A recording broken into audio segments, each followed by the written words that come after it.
अरब, मैं बार बार अरब अरब अरब को बता रहा हूं और अरब की असलियत आपको दिखा रहा हूं। आइए जॉर्डन, अगर जॉर्डन के जो राष्ट्रपति हैं, जो वहाँ का राजा है, उसका इतिहास आपको बताऊं तो इतना समझ लीजिए कि उसका खून ही गंदा है, बैकग्राउंड ही खराब है उसका। यहूदी औरतें उसके आसपास रहती हैं, बताया जाता है कि यहूदियों से उसकी रिश्तेदारी है।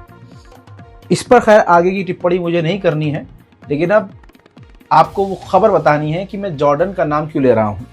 हुआ क्या है, जॉर्डन में गाजा के सपोर्ट में इजराइल के खिलाफ प्रदर्शन हो रहा था, और वहां तो प्रदर्शन होना बनता है भाई, वो तो पड़ोसी है ना। तो जॉर्डन की गवर्नमेंट, मैंने आपसे क्या कहा हमेशा कि जो जॉर्डन है, अरब हैं, इनकी जो गवर्नमेंट है, जो राजा बादशाह हैं, वो गंदे हैं। आवाम गंदी नहीं है, वहां की जमीन गंदी नहीं है, आवाम तो पूरी तरह से गाजा फिलिस्तीन के साथ है, लेकिन बादशाह ज्यादा खतरनाक होती है। तो जॉर्डन में हो रहा था इजराइल के खिलाफ गजा फिलिस्तीन के समर्थन में बड़ा प्रदर्शन, जिसके अंदर जॉर्डन की पुलिस, जॉर्डन की मिलिट्री अपने ही लोगों पर लाठीचार्ज कर रही थी, गिरफ्तार कर रही थी। पहले ये जॉर्डन के अंदर प्रदर्शन देखिए, फिर आपको बताता हूं खेल।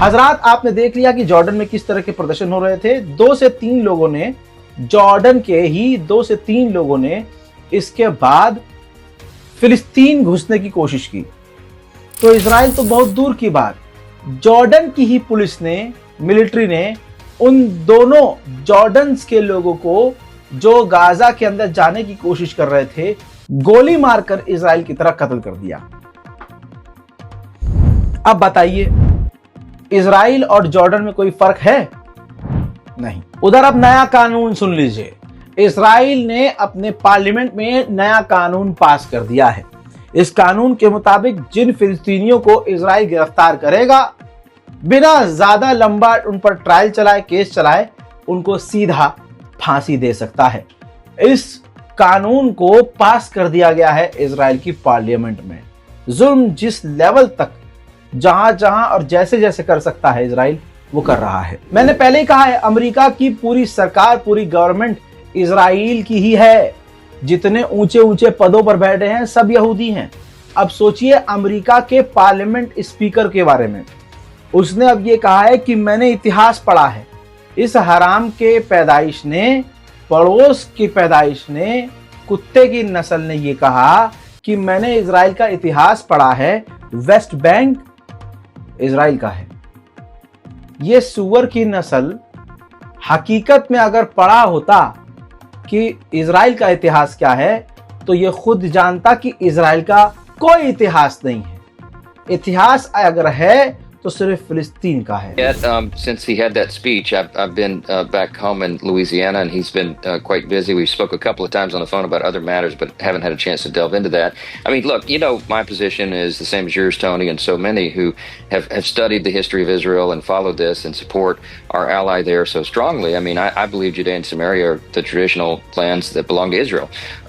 But there's a lot of geopolitical forces at play here. I think there's a lot more to be settled out, and we'll have to see how it develops. आज जो फिलिस्तीन और फिलिस्तीन का नाम लेने वालों पर जुल्म कर रहे हैं, पूरी दुनिया को आंखें फाड़ कर उनको पहचान लेना चाहिए। जर्मनी के अंदर इजराइल के खिलाफ प्रदर्शन करने वाले, फिलिस्तीन के समर्थन में शांतिपूर्वक प्रदर्शन करने वाले लोगों को जर्मनी की पुलिस ने खौफनाक तरह से मार पीट कर गिरफ्तार किया है, और ये जर्मनी रोज कर रहा है। एक बड़ी खबर वेस्ट बैंक से आ रही है। वेस्ट बैंक में फिलिस्तीनियों के झुंड ने इजराइल के एक फौजी पर हमला कर दिया। आपकी स्क्रीन पर इस जानवर को देख लीजिए, जिसकी फिलिस्तीनी, वेस्ट बैंक में रहने वाले फिलिस्तीनियों के हमले में इसकी मौत हो गई है और वासिल जहन्नम ये हो गया है। हजरात, मुंह की खानी पड़ी है हर मोड़ पर इजराइल को।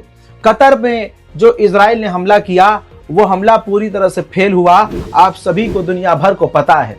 अब इजराइल ने जलील होने के बाद, रुस्वा होने के बाद अब जांच शुरू कर दी है इस बात का पता लगाने के लिए कि हमारा कतर में हमला फेल क्यों हुआ। इजराइल के अंदर बहुत कुछ हो रहा है। फॉर एग्जांपल गाजा को लेकर अब जो नेतन्याहू ने मीटिंग की है उसमें आईडीएफ के चीफ और इजराइल के सिक्योरिटी चीफ को शामिल ही नहीं किया है। यानी दो टॉप कमांडर्स को, हाई लेवल के पद अधिकारियों को इजराइल ने शामिल नहीं किया है, क्योंकि हो सकता है ये दोनों इजराइल के प्रधानमंत्री नेतन्याहू की बातों से सहमत ना हो।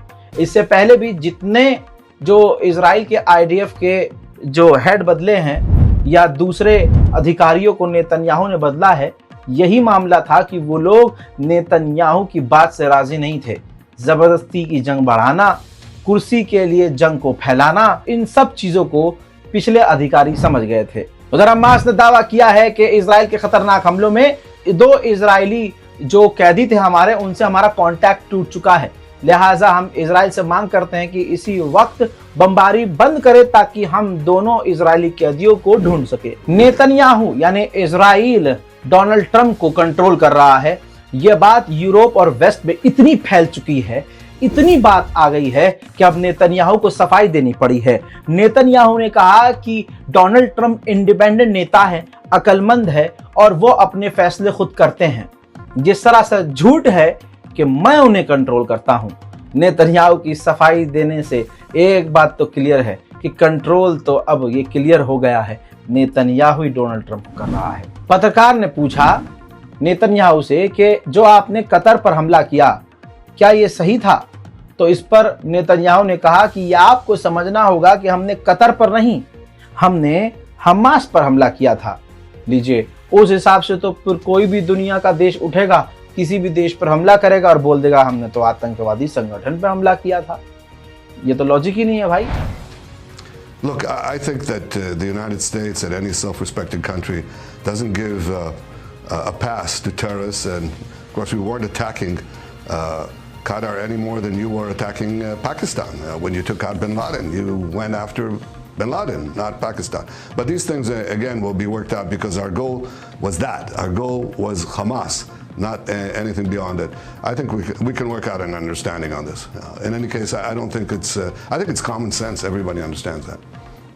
But even those who protest against it. 150 artist ने लिखित में जर्मनी और फ्रांस से मांग की है जो फ्लोटिला गजा की तरफ जा रही है उसको बचाया जाए, उस पर हमला ना हो, ये इंश्योर किया जाए। पल पल धीरे धीरे फ्लोटिला का काफिला बढ़ता जा रहा है और गजा की तरफ पहुंच रहा है। अब धीरे धीरे कई फ्लोटिला में जहाज शामिल हो रहे हैं, उसका ताजा मंजर मैं आपको दिखा दूं। Yunanistan donanması uluslararası sularda belli bir mesafeye kadar bizlere eşlik etti. Şu an geri dönüyor ama İtalya ve İspanya donanmaları bize bakalım nereye kadar eşlik edecek. Evet, Türkiye'mizde inşallah Mavi Vatan'da donanmasını bizlere yollar. Biraz daha güvende hissederiz. Selam olsun. İnşallah bekliyoruz. अल्लाहु अकबर। हजरत मोहतरम, flotilla में मौजूद activist ने यह दावा किया है कि इजराइल के ड्रोन्स ने, यानी इजराइल ने हम पर, फ्लोटिला काफिले पर केमिकल्स गिराए हैं। आइए फिर अरब की औकात आपको मैं बता दूं। इस फ्लोटिला में दुनिया भर की जो शिप हैं, लोग हैं, जैसे कि मैं भारत से हूं, तो जब ये फ्लोटिला काफिला भारत के करीब आएगा समुद्र में, तो मैं अपनी गवर्नमेंट से परमिशन लेके, वही इंटरनेशनल वाटर की, मैं अपनी नाव लेकर उस काफिले में शामिल हो सकता हूं। तो दुनिया भर से इसी तरह से इस काफिले में हजारों लोग शामिल हुए। अब फ्लोटिला काफिला इजिप्ट पहुंचने वाला है, तो इजिप्ट से भी कई सारे एक्टिविस्ट उसमें शामिल होना चाहते हैं। अब इजिप्ट की गवर्नमेंट से इजिप्ट के लोगों ने परमिशन मांगी, तो इजिप्ट की अथॉरिटी ने डिनाई कर दिया। यह है आपका अरब, यह है गाजा फिलिस्तीन का पड़ोसी मिस्र। पिछले 24 घंटे का आंकड़ा बताऊं तो इजराइल ने पिछले 24 घंटे से अब तक 80 फिलिस्तीनियों को गजा में कत्ल कर दिया है, और ये वो नंबर हैं जो सामने आए हैं, और न जाने कितने इजराइल इस तरह से मारता है जिनके नंबर ही सामने नहीं आते। सैकड़ों बुरी तरह से फिलिस्तीनी घायल भी हैं। हजरात, एक इंटरनेशनल वाटर में टैंकर था लाल सागर के करीब, उस टैंकर पर इजराइल ने हमला किया। जिसके बाद उस टैंकर में आग लग गई। उसके बाद यमन के जो हुथीज हैं उन्होंने उन टैंकर को सीज कर लिया और वो आग बुझा के अपने साथ ले गए। और उस टैंकर पर 24 पाकिस्तानी थे। 10-15 दिन उन्हें अपने पास कैदी बनाकर रखने के बाद यमन के हुथीज ने उन तमाम पाकिस्तानियों को अब रिहा कर दिया है। इजराइल की ही मीडिया रिपोर्ट अगर आपको मैं बताऊं और दिखाऊं तो ये रिपोर्ट देख लीजिए। रिपोर्ट के मुताबिक ये है कि इजराइल की 50% जो फौजी हैं, 50% जो मिलिट्री है, सोल्जर्स हैं, वो तनाव में हैं, डिप्रेशन में हैं, बीमार हैं, परेशान हैं, लड़ने की अभी पोजीशन में नहीं है। वहीं आदत से मजबूर इजराइल ने एक बार फिर से लेबनान पर खतरनाक हमले किए हैं। ताजा मंजर दिखा रहा हूं, देखिए।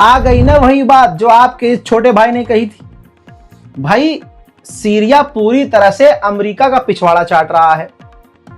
जोलानी इजराइल के आगे लेटने को तैयार है, लेकिन हुआ क्या भाई, इजराइल को इन्होंने गोलान हाइट दे दिया। जोलानी ने इजराइल को कई इलाके दे दिए कि भाई बना लो, बफर जोन बना लो, लेकिन शांति कर लो। जोलानी ने यह भी कह दिया कि भाई आपकी शर्तों पर हम डील करने को राजी हैं। अभी मैंने कल ही समझाया था कि जोलानी एक एक चीज के लिए जैसे जैसे राजी होता रहा, इजराइल उसके ऊपर चढ़ता रहा कि नहीं हम तो ये भी करेंगे, हम तो ये भी करेंगे, हम तो ये भी करेंगे। आज जाकर जोलानी के विदेश मंत्री यानी सीरिया के विदेश मंत्री ने कहा कि इजराइल से डील होना मुश्किल है क्योंकि वो हमारी बात सुन नहीं रहा और सीरिया के अंदर घुस कर रेड कर रहा है और कब्जा कर रहा है, घुसपैठ कर रहा है। यही बात जैसे ही जोलानी की सरकार बनी मैंने तभी कह दी थी और आप सभी इस बात के गवाह हैं। जर्मनी की पुलिस क्या कर रही है, किस तरह से फिलिस्तीनी समर्थकों को मार पीट रही है, वो तमाम चीजें होने के बावजूद आंकड़े बता रहा हूं, 1 लाख जर्मन लोग फिलिस्तीन के लिए सड़कों पर उतरकर खौफनाक प्रदर्शन कर रहे हैं।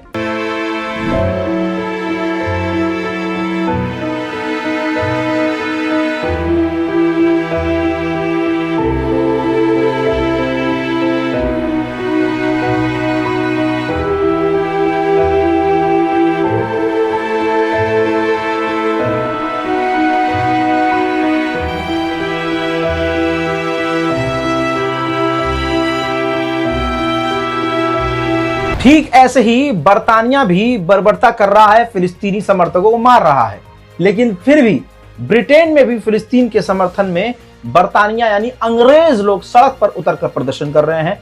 मंजर देखिए।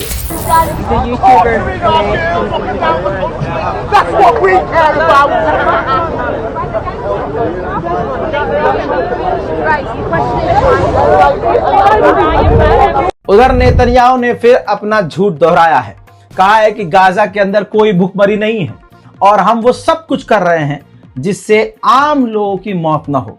सुनिए इस झुट्टे का बयान।